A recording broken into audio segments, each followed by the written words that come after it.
This video was sponsored by Surfshark VPN. Hey, what is up everyone? Welcome back to another review, and today I'm taking a look at a slightly older kit once again. This one harking back to 2013, and this is the high-grade Gundam F91. And I have to say, I knew it would be small, but this thing is tiny! Also, you can see just from a quick look around the box that because this is from 2013, it does mean there is no translations on the box, on the manual, nothing like that, so no lore and none of the good stuff. But I have to say, this kit for me is an absolute pleasant surprise because I love and adore this tiny little kit right here. But anyway, first up we're going to take a look at absolutely everything that comes in this box. So as well as the high-grade Gundam F91 itself, we get a pair of beam sabers, a big old blazing beam shield, the beam launcher, the beam rifle, some parts we're swapping out for changing different aspects of the mobile suit right here, and finally we do have quite the whopping sheet of stickers. You may have noticed it so far, but this kit is missing a lot of blue off the Vespers around on the back, so that is a little bit of a disappointment, but let's get right into taking a look at the F91 itself. Hey, you there! Yeah, you, internet watching guy. Think you're safe while surfing the web? Think again. You're at constant risk of hacking. Hey, I'm Spooky the Net Gremlin, and I'm back to my old tricks of data theft, tracing, surveillance, and commercial targeting. I'm a data thief, and I look for unprotected devices and those that don't encrypt their data with a VPN like Surfshark VPN are easy targets. Easy targets like you. Hacking beam fire!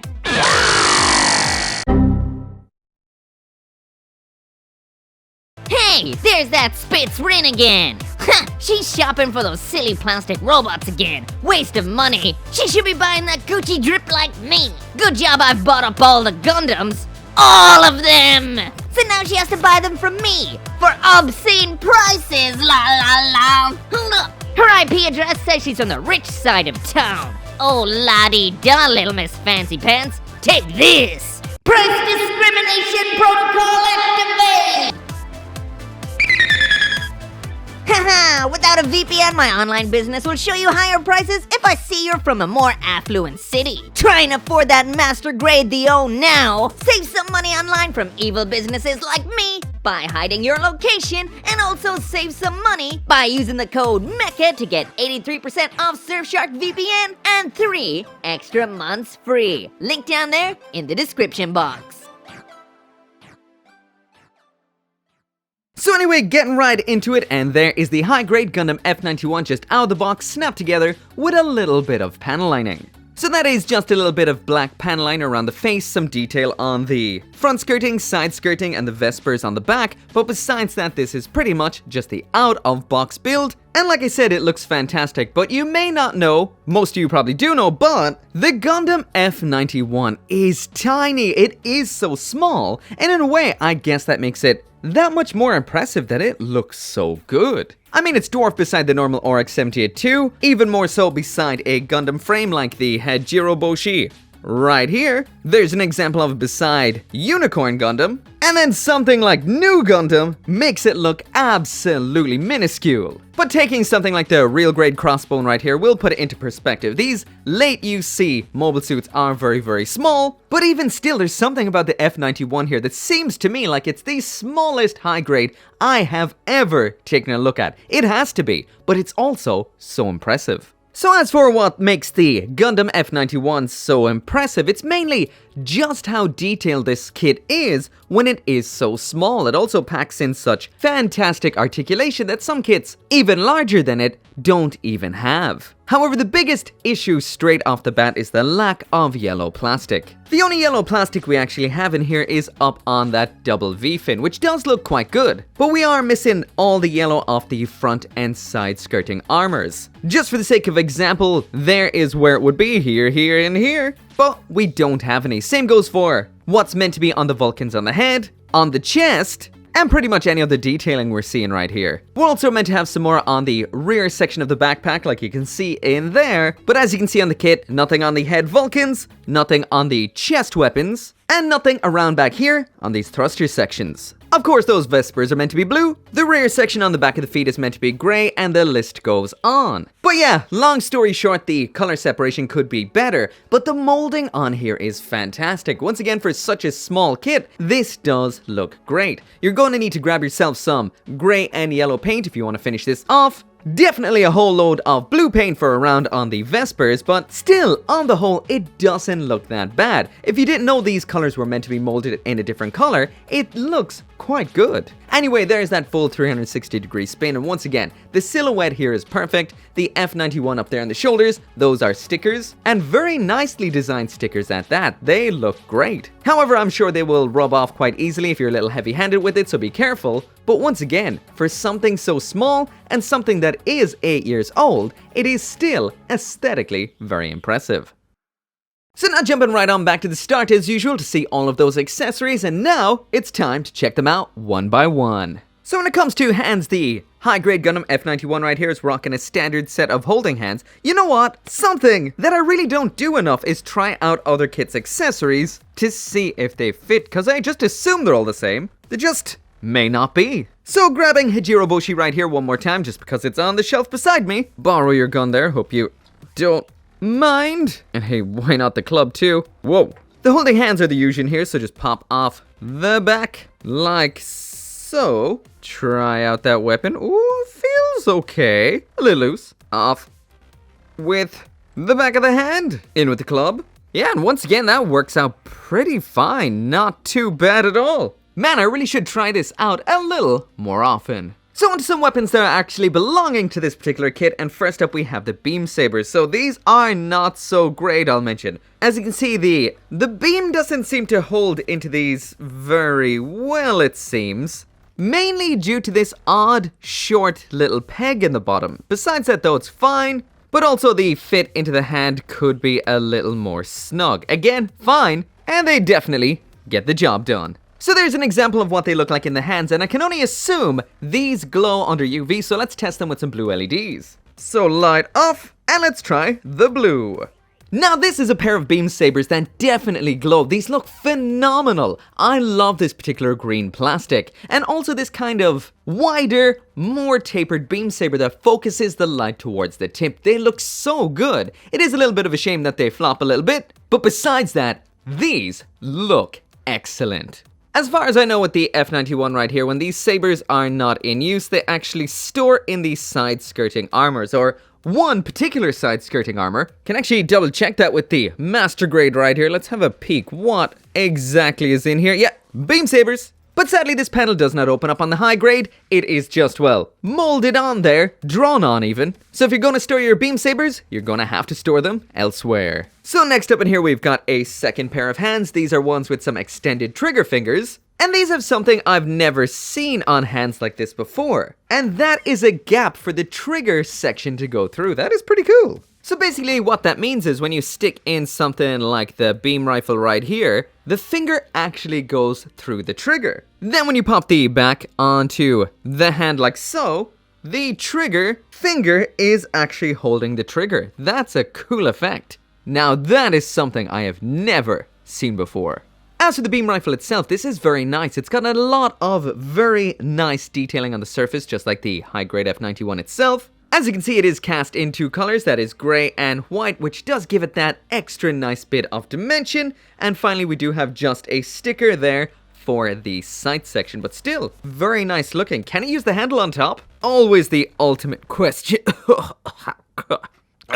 Anyway, can it hold it? Can it? No. Maybe? Yeah, no, doesn't quite fit through, sadly. Also, I will mention the beam rifle here does not have any moving parts, so that handle there, this one up front, usually something like that will move side to side, but not in this kit. Next up in here, we've got the beam launcher. Once again, just like the beam rifle, this looks phenomenal. Now, I have not panel-lined all the detail on this, so that does do it a massive disservice, but the amount of detail on the surface of the white sections and the gray sections on this is off the charts. Like I mentioned, this is split up into white plastic and grey plastic. It attaches into the holding hand once again, no trigger to put the finger through, but there is a nice bit of trigger detailing for the finger to rest on. All the hands in here are ball joint attachment. And that right there is an example of the Gundam F91 completely loaded up, that is beam rifle and beam launcher. Definitely looks great. When the beam launcher is not in use, just pop that hand off, flip around to the back of the F91, we've got this little white segment. Take that off, expose the booty hole, then using this here booty hole adapter, you can attach that beam launcher on like so. That is what it looks like, stored away around back. Next up in here is the energy shield. To attach this, you just pop off this segment on the back of the forearm like so. This part then just pops in there, like that, and once again this fluoresces very nicely under blue or UV light. That looks incredible. So next up in here we've got a couple of parts for changing this kit up a bit based on its heat dissipation techniques. So first off, you can just swap out the face by popping off the top of the head, changing the whole muzzle section, popping the head back on, and then we've got this. So there's this side by side, we've gone from Gundam to Transformer. So next up we've got replacement for the fins up in the shoulders. So these are them tucked away. You can pop those out, put in the longer versions, and we've got the exposed fins. These actually have a nice little piece that pokes out in just the right way. They can get in under it and pull it out with next to no effort whatsoever. Just like with the head, this is super simple. Also, don't forget to flip out those little armor flaps around on the back of the legs to completely complete the look. Also worth mentioning that these fins should be white along their edges. They're not, they're just all cast in grey. So now moving on to the build and the articulation, and build-wise, this thing is a little tank. It is solid as a rock. Nothing has fallen off, nothing has broken. The only thing that pops occasionally is this right here, but besides that, this thing is rock solid, and once again, quite impressed. So anyway, there's the head looking forward, the head looking all the way up, which is crazy. There it is looking all the way down, which could be a little bit better, but that is one hell of a tilt. Side to side pivot and looking left to right. The shoulders on this are one of the most impressive aspects because they've got an incredible range of motion, and that is because the shoulder joints are actually put in the other way around. What I mean by that is the ball right there is inside of the torso, which is unusual, and this, which is the usual joint that's in that spot, is actually attached into the shoulder armor. That is unique. So as for forward and back, it's just a little bit with that ball joint. We've got that full 360 rotation, full 360 once again here at the upper arm. The elbow right here is double jointed. There is the entire bend, which is pretty much perfect. But if you want, it can also bend all the way around to the back. And hey, it's a robot, not a human. Why not? Lastly then, the wrist right here is just a standard ball joint, so it does exactly what a ball joint does, and that is it. The waist section here feels like a great idea that could have been a little bit better. We only get that to the front, that then to the back, a bit of side to side, and the rotation can go, well, all the way around. But it does feel like Bandai was onto something in here, but just never quite perfected it. There could have been a very nice bend in there, as opposed to a normal nice bend. So next, ball joint front skirting armor up and down, regular old polycap side skirt up and down, can move to the front, as well as all the way out to the back. Nothing happening here with that paralyzed butt flap. And man, I nearly forgot about these. So the Vespers here can pivot side to side like so. There is rotation here as well, but it gets blocked somewhat by the backpack. And of course, these can rotate all the way around to the front. They also feature an expansion gimmick, which allows them to extend just like that right there. The hip joint is aligned to rock up and down like you're seeing right here. And what we get is that all the way up to the front. Then this all, whoa, not very out to the back. And as for those splits, can the F91 pull it off? Not a problem. 100%. Full rotation at the upper leg. We've got not just one, but two joints at the knee. There's the full bend. And then at the ankle, there it is all the way out to the back. Not so bad. All the way then to the front again. Wow. Damn, that's really good. And finally then, the side to side pivot again. Pretty good. Actually, good in the way that you want it to be. Armor right here can move a little bit, but it's more on a kind of ball joint that stops it from getting in the way when you bend it, as opposed to something that gives you full movement of it. Lastly then, we do not have a bend at the toes. Honestly, when it comes to the articulation on this kit, once again I have to say I am thoroughly impressed right here. It fits a lot of articulation into a tiny package, and although it is not crazy, it still will get the vast majority of poses that you want, and at the same time it is solid and will never fall apart. Impressive for something so small. So anyway, that right there is it for the review, and honestly I have to keep looking at the date on the box of this kit right here because the high-grade Gundam F91 does not feel like an 8-year-old kit at all. If this got released this year or last year, I wouldn't be surprised, but 2013? Damn! This must have been one hell of a kit back then. So that means to me this is without a single doubt a gold tier kit, and still in 2021, this is gold tier. Mainly because it is so small, it's hard to engineer a lot of aspects into a very small kit, and that is where it does drop the ball to a degree. The color separation is not the best, but when it comes to something that you'd want a kit to lack in, color separation is probably the first thing that really isn't the biggest deal. Grab a couple of paints, paint up the details, perfect. If it's something like the overall design, the detailing, the articulation, those things are a lot harder to modify than a couple of little details. So I highly recommend this kit. I love it, and I love it to bits. Anyway, as always, thank you so much for watching. If you're thinking of getting a Gundam F91 for yourself, this high grade, then without a doubt, go for it. And I'll see you next time.